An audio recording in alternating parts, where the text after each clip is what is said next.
Around the world, the impact of climate change is increasingly turning catastrophic, with weather events becoming stronger and more unpredictable. This December, Paris will host the most important international forum on climate change since Copenhagen in 2009. That meeting ended in disaster and without the landmark agreement which many are hoping for this time around.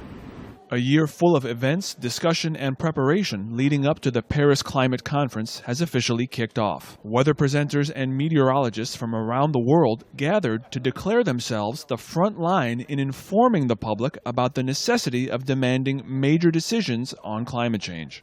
We have vowed to do our share, to take this information, because daily on the television you do not see the scientists.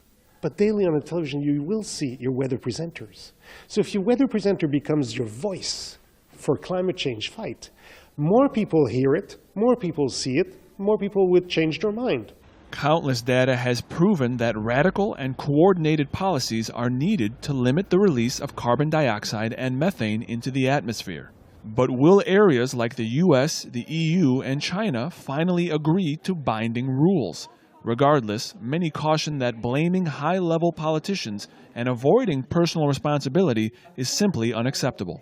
Faire des efforts, beaucoup d'efforts sur notre mode de vie. We need to make many major efforts and change our modern way of life if we want our children to inherit a livable planet. We can't wait. Today and every day is important, as global warming is already increasing. The urgency for a greener approach is certainly felt in Paris, which was temporarily the most polluted city in the world last week.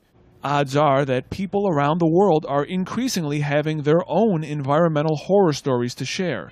If those are to be avoided in the future, major efforts are required immediately. Ramin Mazaheri, Press TV, Paris.